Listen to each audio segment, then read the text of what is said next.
and welcome to the Archives. We're back with some Archives fun again today because just recently it actually went live on the 1st of October, just gone by. So just a couple days ago it went live, and it was only announced about 5 days ago, I believe, a brand new Most Wanted list.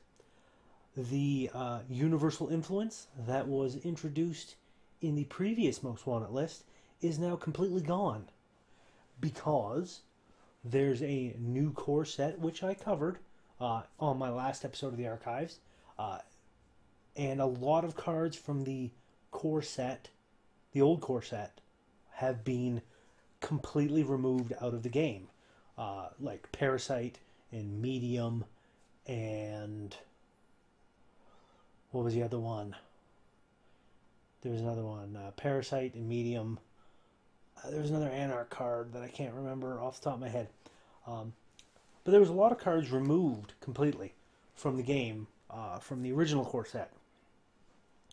Now with this new Most Wanted list, there is only restricted cards, which means any cards that are on the restricted list, you can pick one of those cards and have up to 3 copies of it in your deck, but you can have no other cards on the restricted list in your deck. You only get one of the cards. You can have up to 3 copies, but only one at a time. There are, I do believe, let me just have a peek here and see.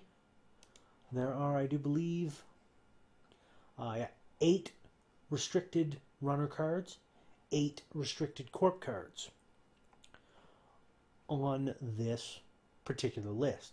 Now, there's not only restricted cards, there are also removed cards. Any cards on the removed list, you just can't include. You are not allowed to use them in any official tournament play. There are 7 removed runner cards, I believe. Yep, 7 removed runner cards and 4 removed corp cards. And we are going to take a look at those cards today and maybe even discuss a little bit about why they were removed. Now, I don't know why all of them are removed, I'll say that right off the bat, but I might have a good idea as to why some of them are. So, let us go and dive right into that and take a look. We're going to start with the restricted cards for the runner, and then the removed cards for the runner, and then we'll go into the corp. So, without further ado, we're going to dive right in and take a look at our first card. Here we have Aesop's Pawn Shop. Now, Aesop's Pawn Shop is the first restricted runner card. It is a unique resource location connection. You can install it for a credit. It costs you 2 influence.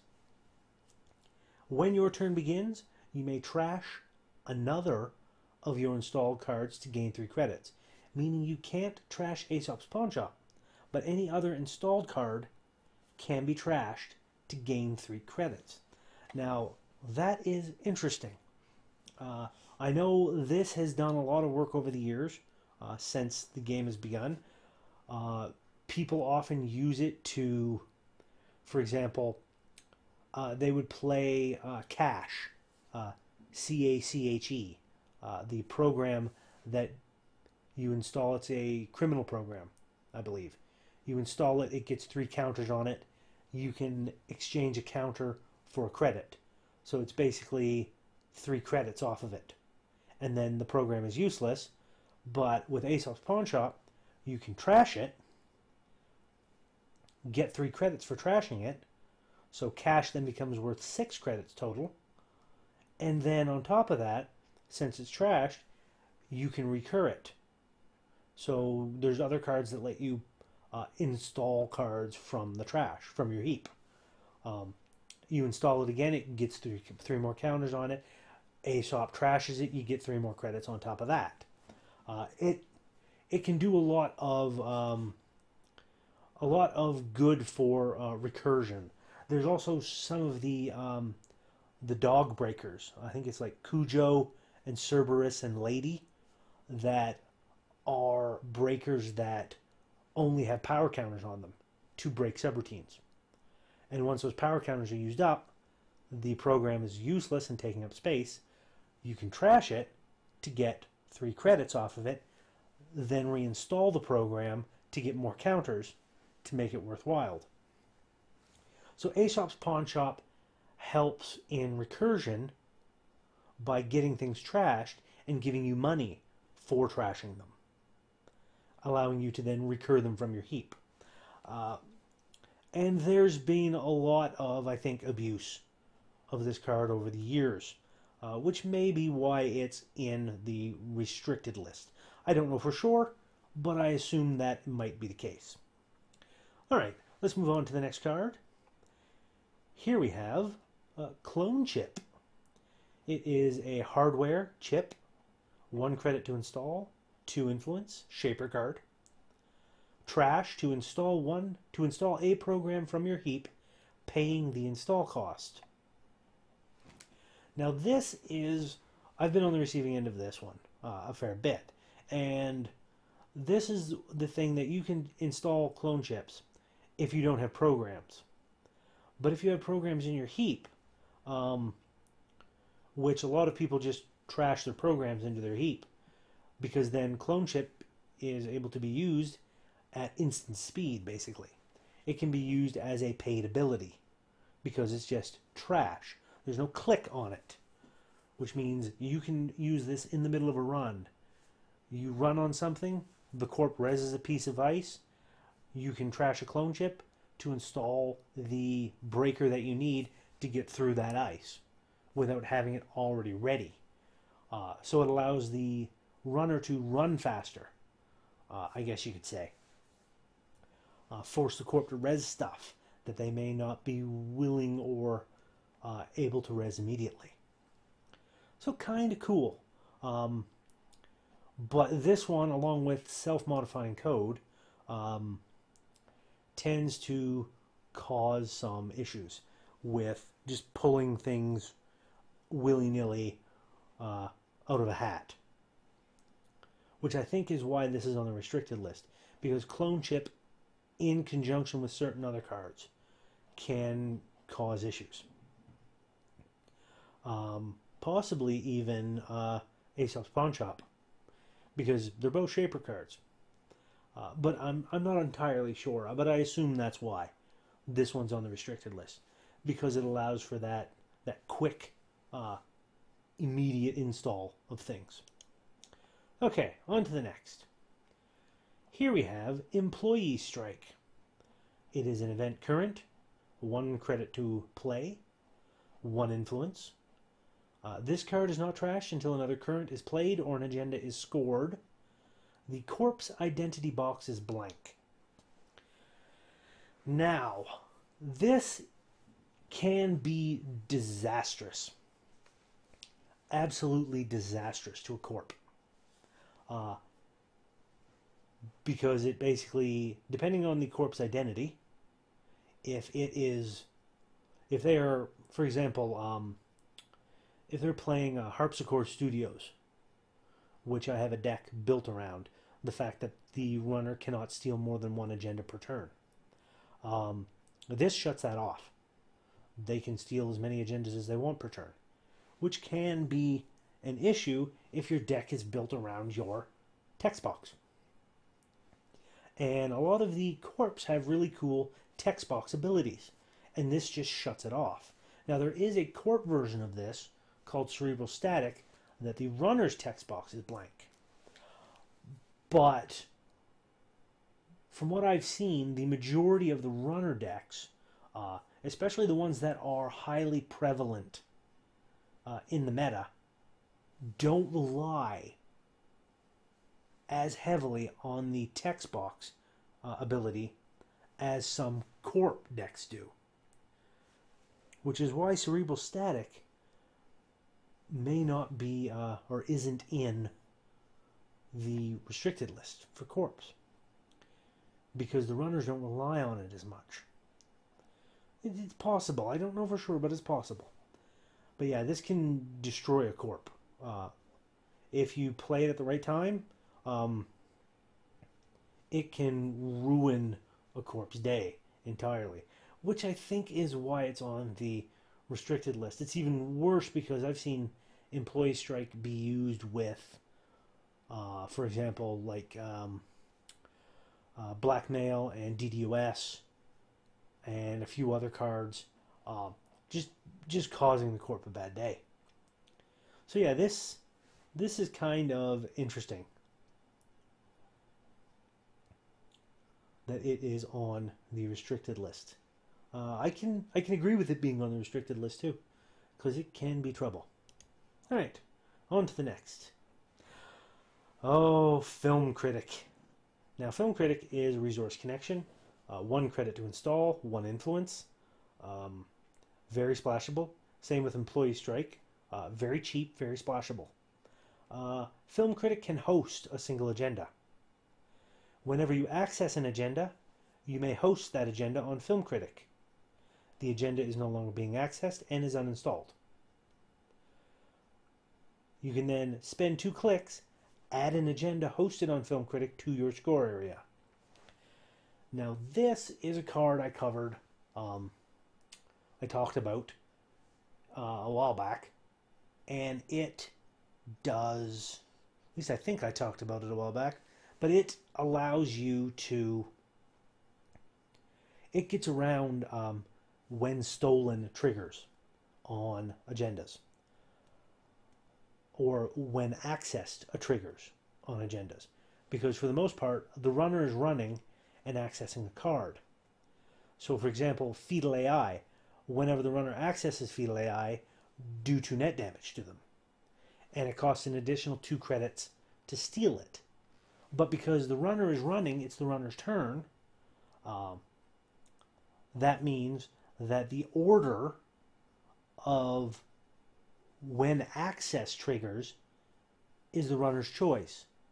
And the runner chooses Film Critic to trigger first, access an agenda, you host it on Film Critic, the agenda is no longer being accessed, so the when access trigger on Fetal AI then doesn't trigger. They don't suffer the net damage.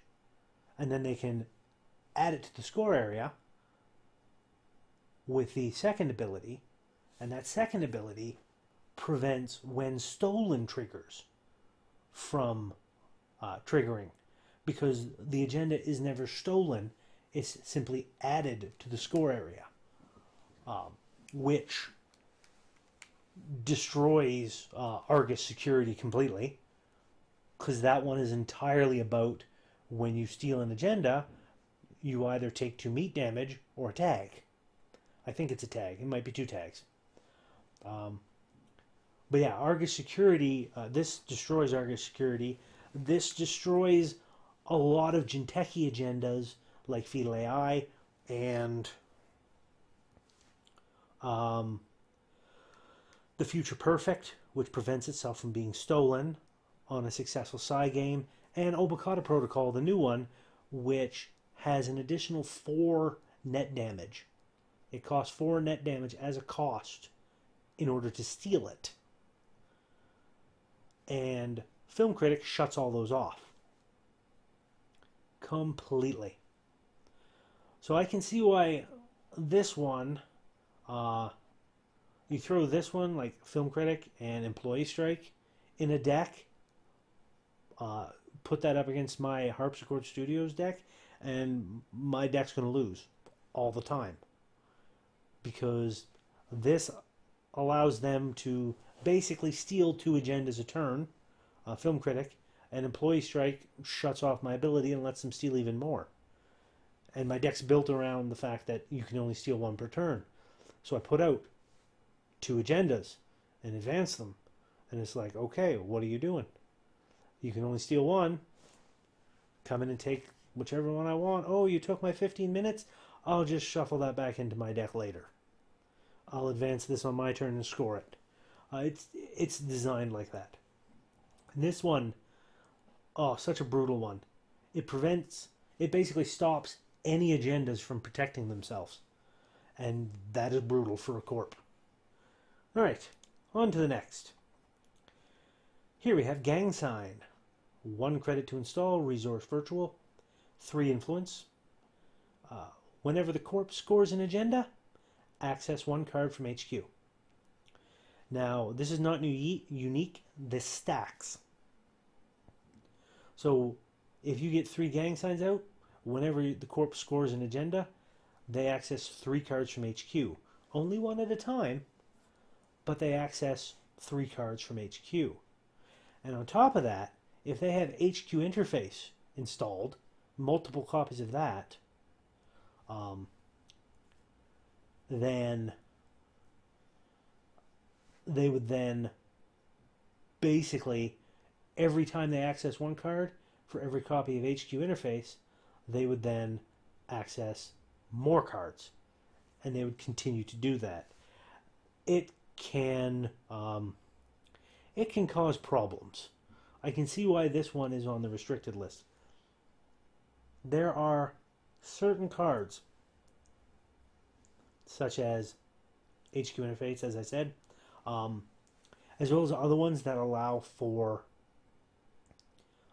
issues and accessing cards from HQ, all kinds of stuff. It's definitely interesting. All right, let's go take a look at the next one. Here we have Inversificator and a program icebreaker decoder. 1 memory unit cost, 6 credits to install, 2 strength, 3 influence. A lot of shaper cards in this restriction. The first time you pass a piece of ice each turn in which you use Inversificator to break all subroutines, you may swap that ice with another piece of ice.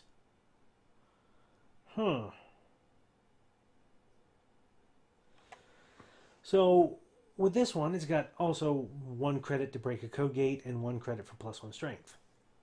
So you use this, boost up your strength, break your code gate subroutines.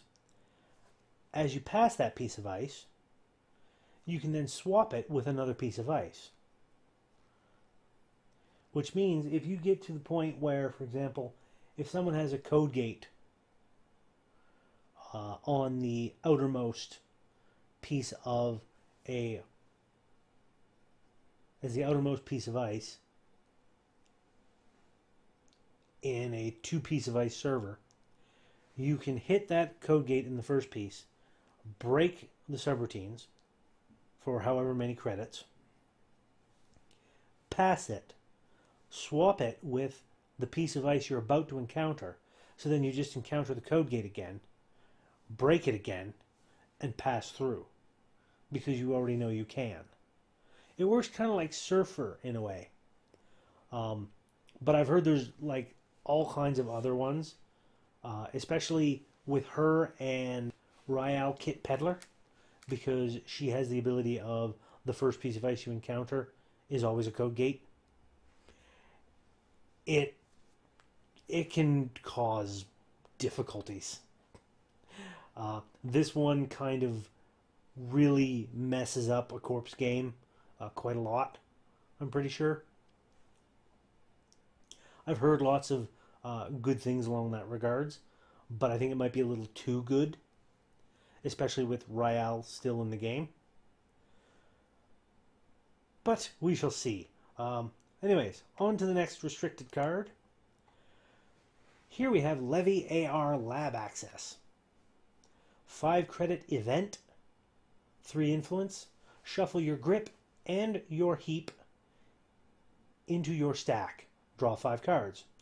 Remove Levy AR Lab Access from the game instead of trashing it. Now, this is a decent card. It basically allows you to get all of your discard pile back. You have to lose your hand to do it, but you draw 5 new cards, and this card removes itself from the game instead of trashing. So if you only have 1 copy of this card, then you can only use it once. And once you've used it, it's gone. If you have 3 copies, that lets you do it 3 times. But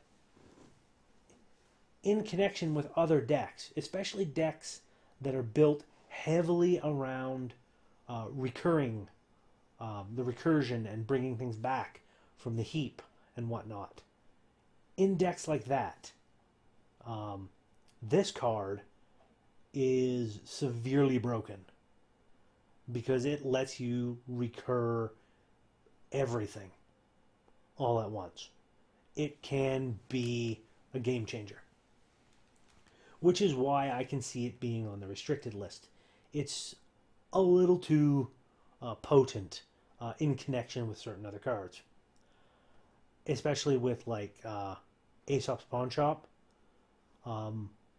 Once you've used Aesop's Pawn Shop to trash things and bring them back multiple times to the point where you can't bring them back anymore, then you play Levy AR Lab Access. Everything in the grip, or everything in the heap, gets shuffled back into your stack. You have access to all these cards again, and you can just keep doing it.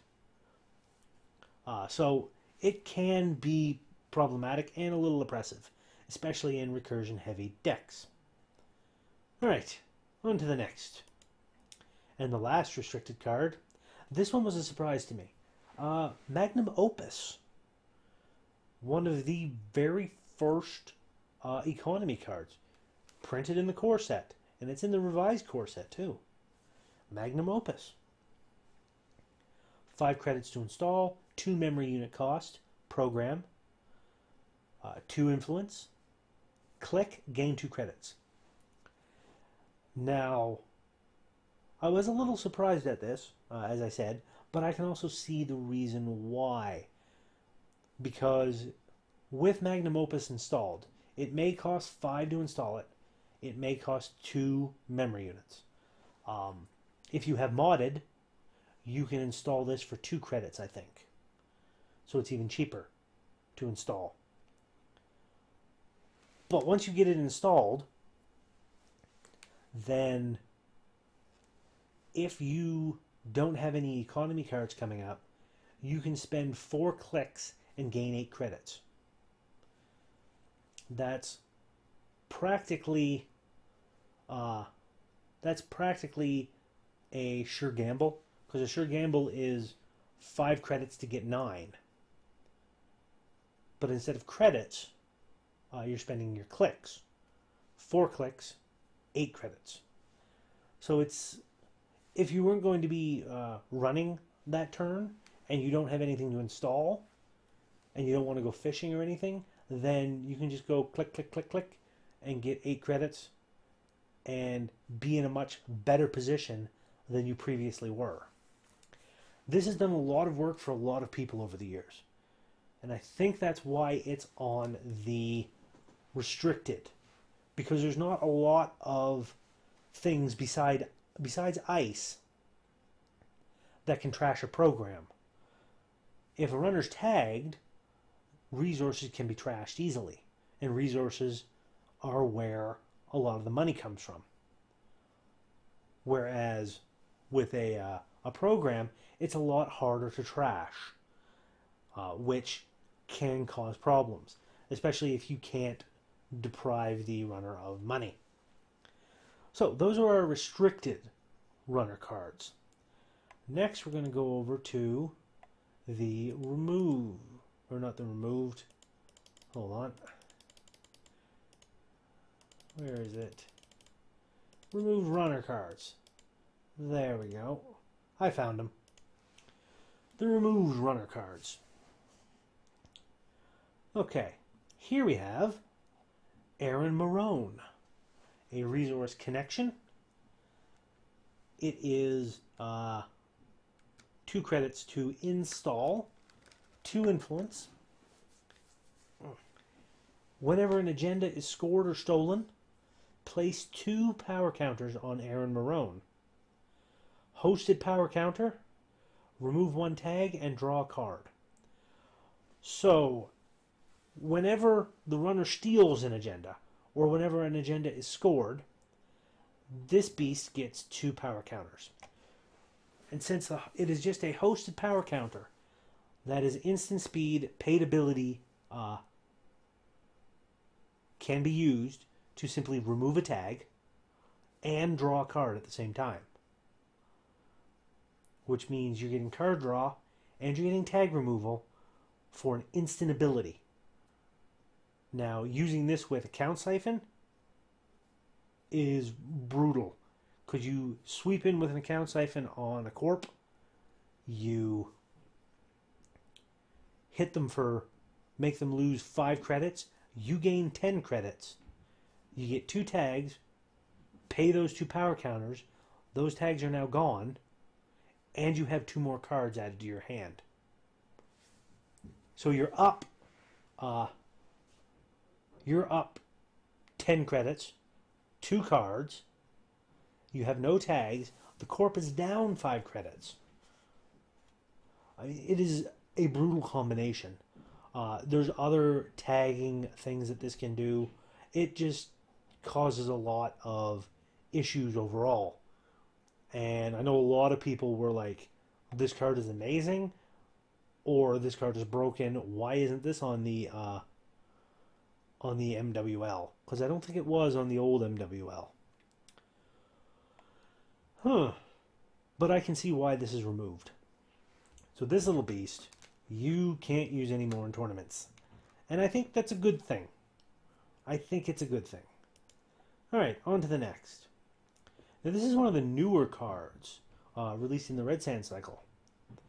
Blue Moose. 4 credits to install resource location CD. When your turn begins, you may remove 1 card in the heap from the game. If you do, gain 2 credits. There's no influence as well. Now I can see why this is on the removed list. I know a lot of people were really talking about it, doing a lot of really good work, because your turn begins, you can take any card in the heap from the game, just set it aside, get 2 credits. Which means every turn you can get 2 credits simply by taking a card that has been discarded and making it not available to you anymore.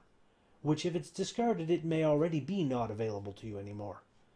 Useless cards in the heap that you're not going to use against your current opponent.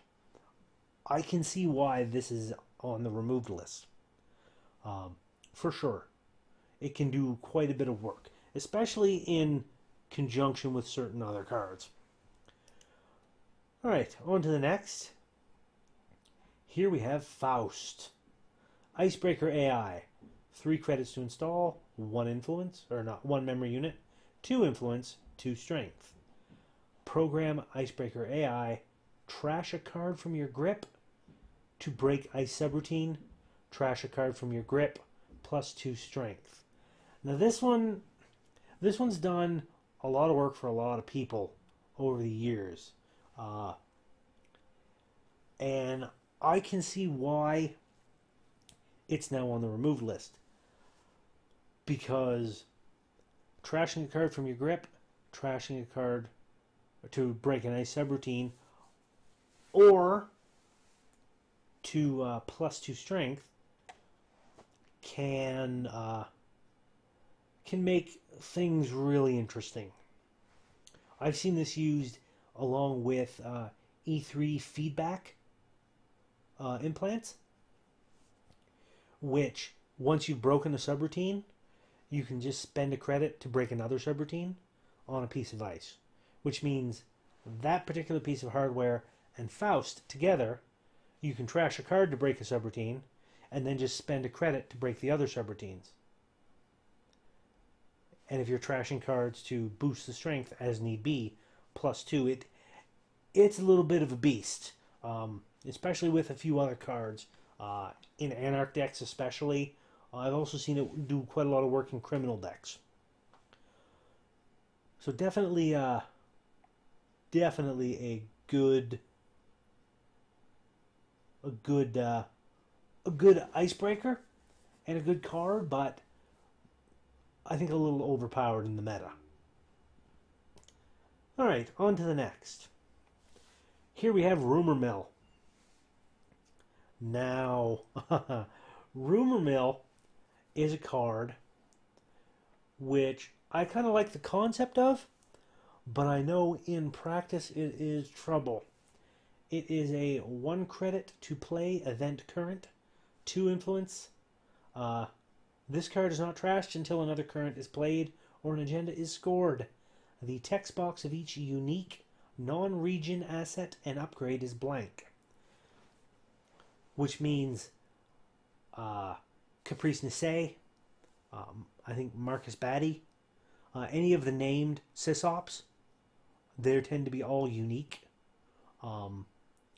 There's a lot of unique assets and upgrades which aren't like regional. So any upgrade that's a region is going to be, or asset that's a region possibly, are going to be like grids. Highland grid, Sansan grid, and so on. So anything that is not one of those regions, that is unique, that text box is blank, which means they do nothing. Ash, for example, the Bioroid asset, or upgrade I should say, that lets you protect, basically whenever the runner bypasses all ice, it triggers a trace, and if the trace is successful, the runner can only access Ash. But that's in the text box. So if Rumor Mill's out, Ash's text box is blank, he does nothing, and the runner can come in with impunity. And because this is a current, it sticks around until you score an agenda. But if the runner has you against the ropes, it can be very hard to score an agenda, which means that stays out there until you either score an agenda or play another current. And then it becomes current wars, because if you play a current, they may just play another Rumor Mill on their turn.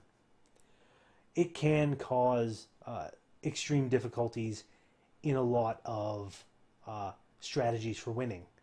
Having like Caprice out there to help just end a run on a, I believe it's a Psy game, if I remember correctly, for her. See, it's something that the runner can't control. So if they want to get in, they've got to win the Psy game. And if they don't win the Psy game, then they're locked out, which can be let the Corp have a scoring window.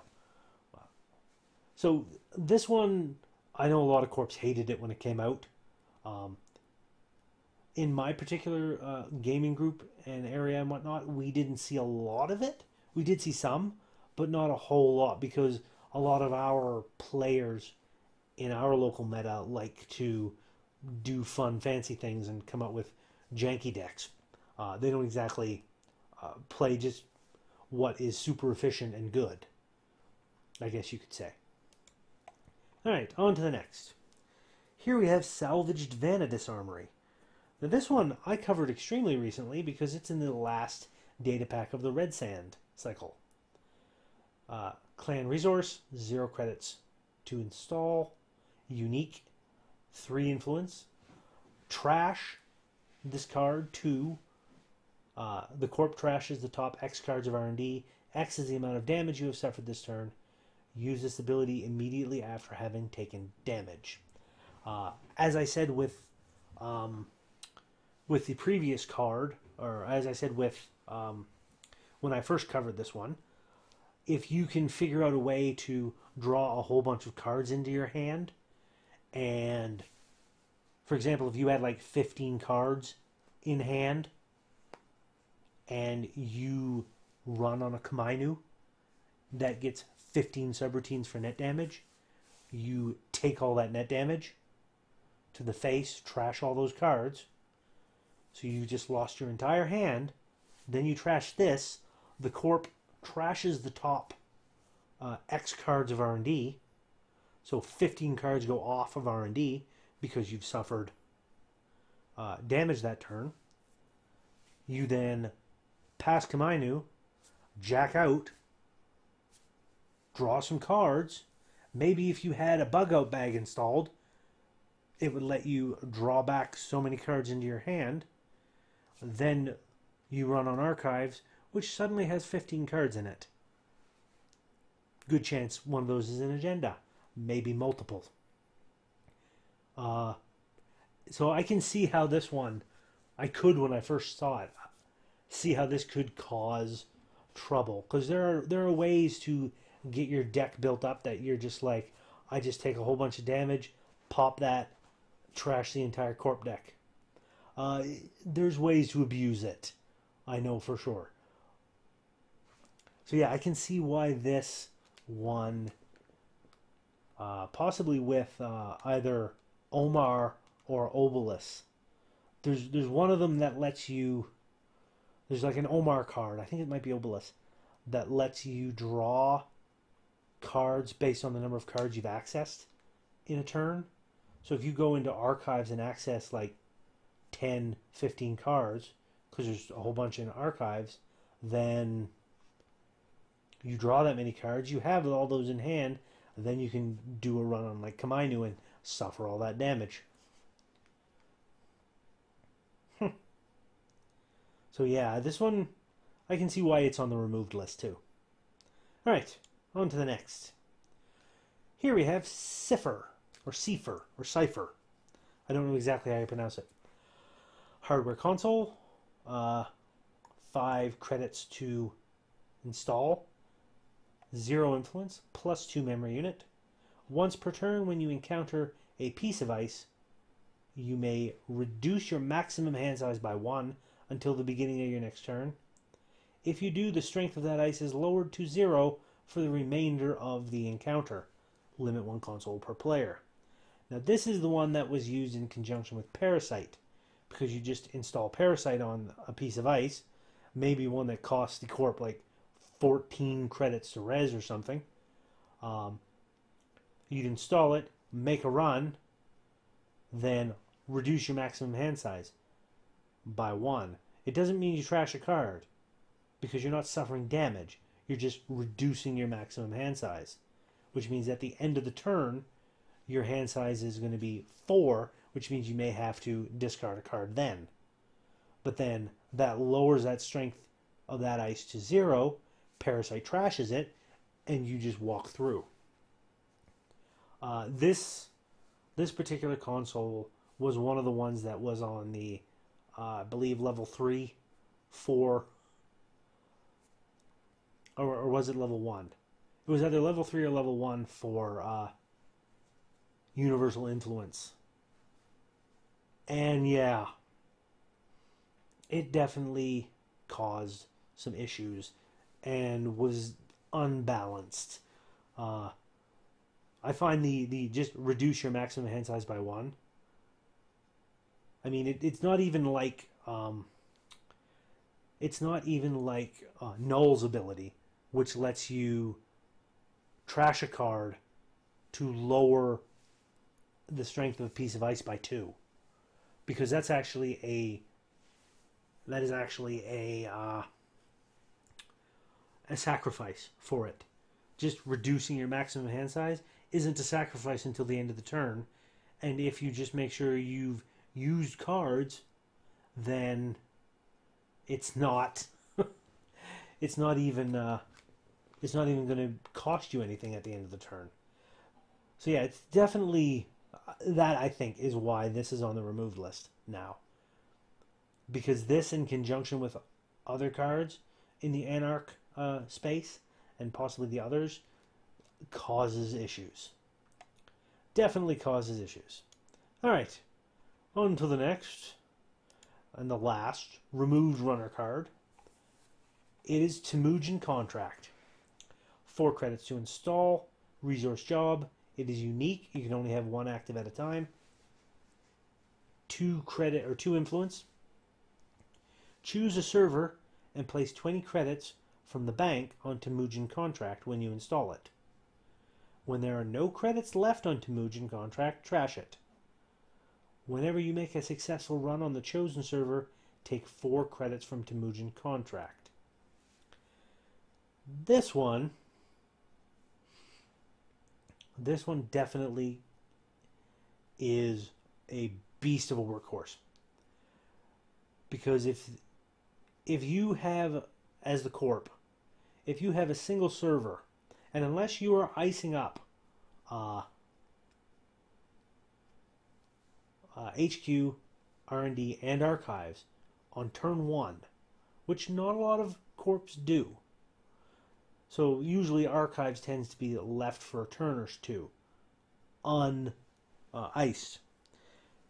If you don't do that, then first turn the runner is going to install Temujin contract and pick archives, run archives 3 times, and they've spent 4 credits and 4 clicks, and they are up 12 credits, which makes them at 13 credits after a single turn, and they still got 2 more runs to go. So unless you want to ice up archives immediately and make that a little bit more difficult for them, then chances are they're going to run next turn and finish it off and have 16 credits more at the end of turn 2. They are 2 clicks into turn 2. So it would cost them, let me think here, doing a little math. They start with 5 credits. They'll spend 4 and be down to 1, and then run 3 times and be up to 13, and then they'll run 2 more times, and that will bring them up to 21. Yep. 21 credits halfway through turn 2 from a single Temujin contract. No wonder this is on the removed list, because this can be a beast of a card and just put the runner in such a rich position they can do anything. Yeah, I can see why it is on the removed list. Alright, now we're going to go take a look at the restricted cards for the Corp. And here we go. Here we have Bioethics Association. When your turn begins, do 1 net damage if there's no ice protecting the server. Asset Political, 2 Influence, 2 to Trash, 1 to Res. So you can, if you get these, if you're doing asset spam, and you install like 3 of these out there, for example, with no ice on them, and the runner doesn't run on them all and doesn't trash because they're busy running somewhere else, because you've got so much other assets out there, you can res all 3 of those for 3 credits. It's going to cost 6 credits for the runner to trash them, and you res them before your turn begins. The runner just all of a sudden takes 3 net damage because you've got no ice protecting them. And unless they want to waste 3 clicks and 6 credits to get rid of them all, which they may not be able to do, the next turn it's another 3 net damage. Yeah. Asset spam is a problem for the corpse, and this didn't help. So I can see why this is on the restricted list, because this, in connection to other cards, can definitely cause some trouble. Alright, on to the next. Here we have Estelle Moon, one of the cards in the Terminal Directive. I quite like Estelle Moon, but I can see why she's on the restricted list. 2 credits to install, Unique Asset Executive, 3 to Trash, 2 Influence. Whenever you install a card in a server, place 1 power counter on Estelle Moon. Trash to draw a card and gain 2 credits for each power counter on Estelle Moon. So getting her out and rezzed, fairly cheap. She's 3 to trash. If she's behind some ice, it's going to be more to get in and trash her. And once you've installed a couple cards, if you install and res her your first click, then install 2 more cards. But only cards in servers, not protecting servers. There's a difference about that. But you install cards in servers, you put power counters on her. Once you have power counters on her, if the runner goes in to run, you can trash her. Draw cards and gain credits. She's already paid for herself after the first install. The more cards on her, the more cards you're drawing, or the more power counters on her, the more cards you're drawing, the more credits you're getting. She ramps up asset spam a lot. Definitely a problem. I think a lot of the corp cards are kind of geared towards that. Anyways, on to the next. Here we have Fairchild 3.0. Ice Codegate Bioroid AP. 6 credits to res, 5 strength, 3 influence. The runner can spend 3 clicks to break up to 3 subroutines on Fairchild 3.0. The runner must pay 3 credits or trash one of his or her installed cards. The runner must pay 3 credits or trash one of his or her installed cards. Do 1 brain damage or end the run. So hitting this particular one, fairly cheap, only 6 to res, 5 strength, potent ice gate or code gate, and the runner has to basically waste their entire turn of clicks just to get by, just to break it with clicks, because you spend a click to make a run, and if it's not your first click making a run on this server, you cannot spend 3 to break her subroutines. So she is a potent way to end runs, trash cards, do brain damage, that the runner may not be able to get by. So I can see why she's on the restricted list, looking at her realistically. Alright, let's check out the next. Global Food Initiative. Agenda Initiative. 5 credits to advance, 3 agenda points. Global Food Initiative is worth 1 fewer agenda point while in the runner score area.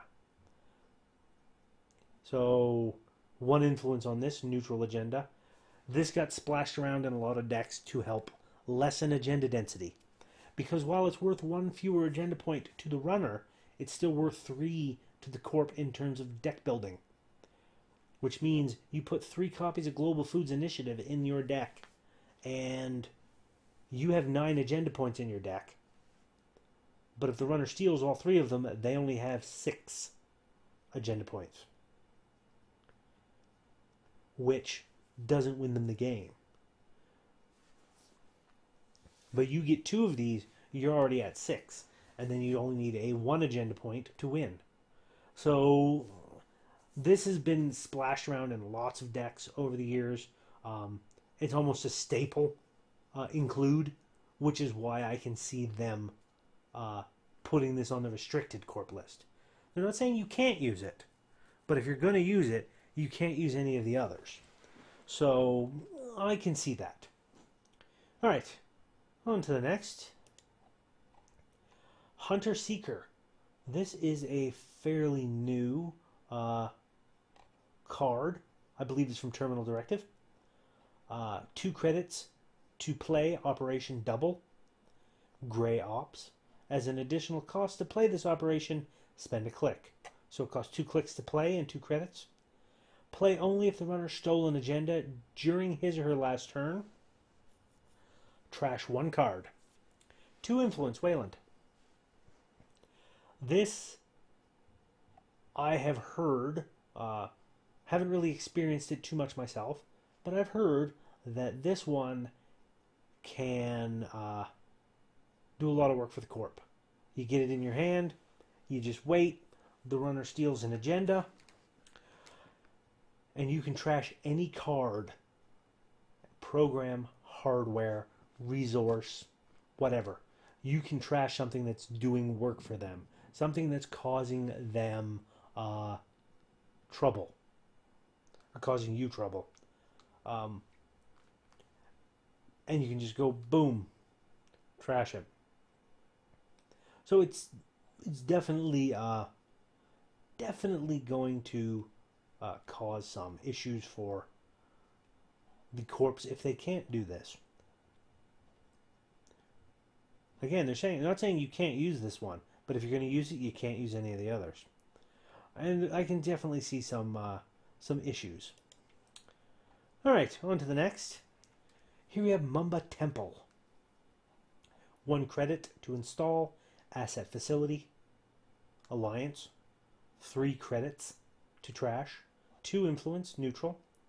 This card costs 0 influence if you have 15 or fewer ice in your deck. Recurring 2 credits, use these credits to res cards. So if you're running 15 or less ice in your deck, which there are plenty of decks that can do this, this lets you res cards for cheaper. Recurring credits. I'm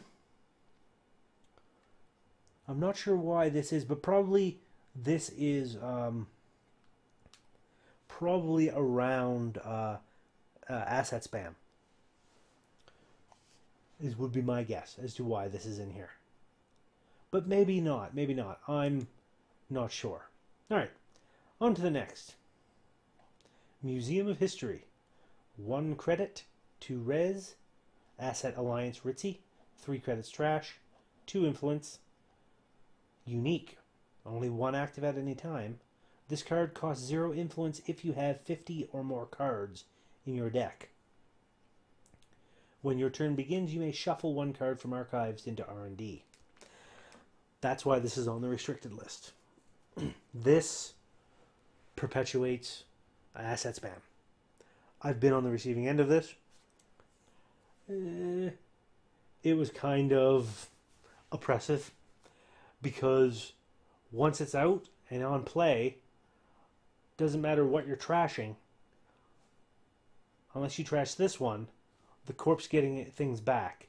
And there's other cards that can help get things out of archives as well, including this, which gets more things out of archives, which gets more things out of archives. And it just keeps snowballing until you can't trash things and keep them trashed because the corpse just pulling them all out. Yeah, I can see why this is on the restricted list. As the last of the restricted corp cards. Nope, not the last, sorry. So we'll look at the next. We have Obokata Protocol. 5 credit Agenda Ambush. 5 credit to advance. 3 agenda points. As an additional cost to steal Obokata Protocol, the runner must suffer 4 net damage. Now, there are a lot of cards that combine with Obokata Protocol to definitely cause trouble. I believe we already looked at a couple of them. Hunter Seeker can trash things. Fairchild, the Bioethics Association. It can definitely cause some issues.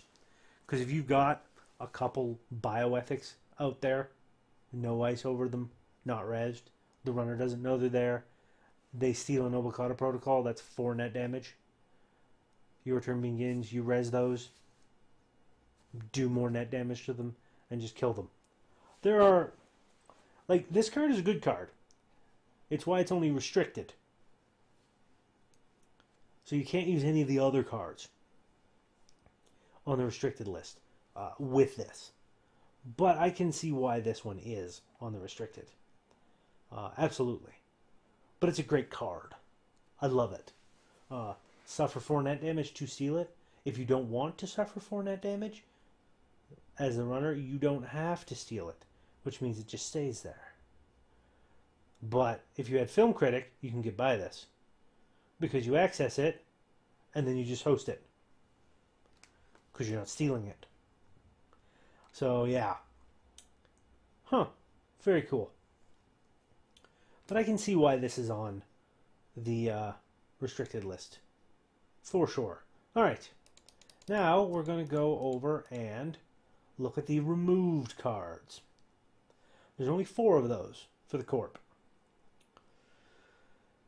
First off, we have the Clone Suffrage Movement. 1 credit to install, asset political. 2 credits to trash, 2 influence. When your turn begins, you may add 1 operation from archives to HQ if there's no ice protecting the server. Now, this one would let you pull out Hunter Seeker. It would let you pull out any operation that you have. There's another one that's in the removed list, which is an operation, which this one I've seen basically people use this one to pull that one out after they played it into their hand and then play it to pull more assets out. It's a whole thing. This is one of those ones that lets you facilitate asset spam. A lot of the Corp cards seem to be around the asset spam problem. And I can see why it's on the removed list. No more Clone Suffrage Movement for you guys. Alright, on to the next. This is the one. Friends in High Places. 2 credits to play Operation Terminal. After you resolve this operation, end your action phase. Install up to 2 cards from archives, paying all install costs. 1 influence only. Now, this one looks good on paper because if you play it at any point, your turn's over. So you would always play it on your last click. Fair enough. Lets you immediately install up to 2 cards from archives, paying all install costs. Meaning you could install asset spam, like 2 more assets, or you could install 2 pieces of ice and pay the install cost for those, if you had 2 in there. But most people tend to use this one to install more assets. And you just have, they use this to install 2 new assets. Clone Suffrage Movement would bring it back. They'd install 2 more. Clone Suffrage Movement would bring it back. They'd install 2 more, and suddenly you have like 8 servers. How does a runner cope with that? They can't. It just causes all kinds of problems. All right, on to the next. Here we have Mumba City Hall. 1 credit to Res, Asset Facility Government. 3 credits to Trash, 1 influence. Click to search R&D for an alliance card, reveal it, and play or install it, paying all costs, shuffle R&D. This one I've seen people use. They basically use to go and find like the consulting visit, or to go and find the certain other alliance cards like Mumba City or Mumba Temple or Museum of History. Pull those out. It basically facilitates your asset spam again. It helps you just pull what you need when you absolutely need it. It's a bit broken. So I can see why it's on the removed list. And lastly but not leastly, we have Sensi Actors Union. 0 credits to Res, Asset Political, 2 to Trash, 2 influence. When your turn begins, you may draw 3 cards if there is no ice protecting this server. If you do, add 1 card from HQ to the bottom of R&D. So this one is one of the other ones that help with asset spam, because you're drawing 3 cards when your turn begins, not including your mandatory. So when your turn begins, draw 3 cards, if there's no ice. You can add any card from your hand then to the bottom of R&D. Then you do your mandatory draw. So you've just drawn 3 cards and possibly hidden an agenda, if you had one in hand and wanted to get rid of it for now, at the bottom of your deck where the runner may have a difficult time accessing it. You have 3 cards in hand that you didn't have when before your turn began, which might be assets, and you just immediately install them. So it's brutal. It can snowball amazingly. So yeah, this is the only card that was on the old or the last MWL list for the Corp that was level 3. So it costs a grand total of 5 influence to include one of these in your deck. No matter if you were, unless you were NBN. If you're NBN, it only costs 3 influence to add one of them into your deck. Any of the other corps, 5 influence to add one of them to your deck. Now you can't add any. They are removed. No more Cincy Actors Union. And you may have noticed, Cincy Actors Union and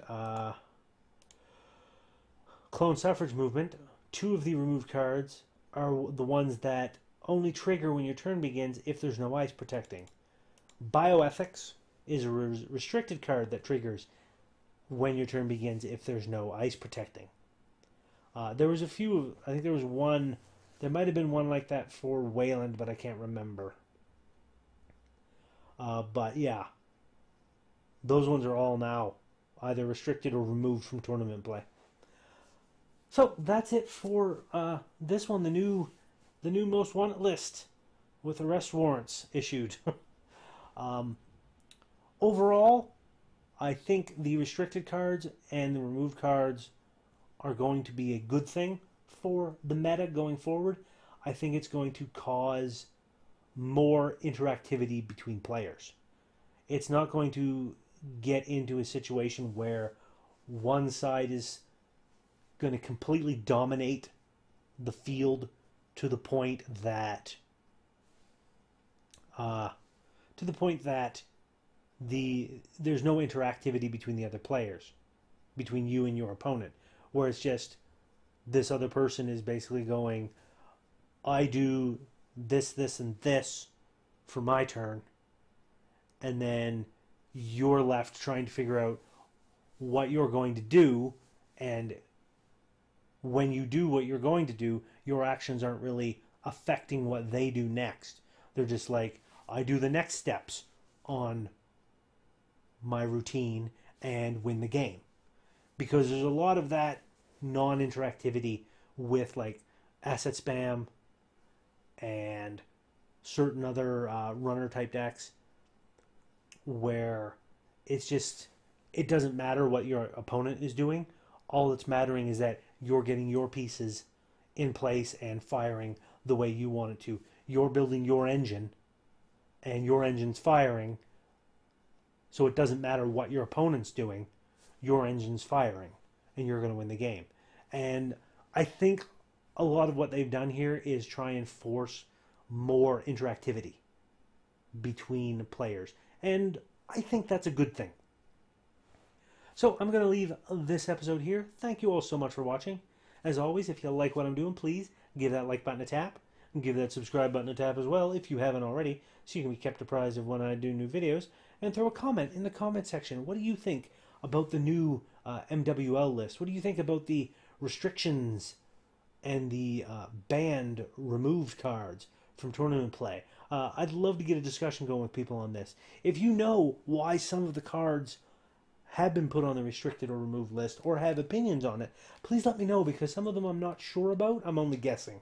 And I'd love to get a discussion going, as I said. So do all that. And remember, until next time, keep running.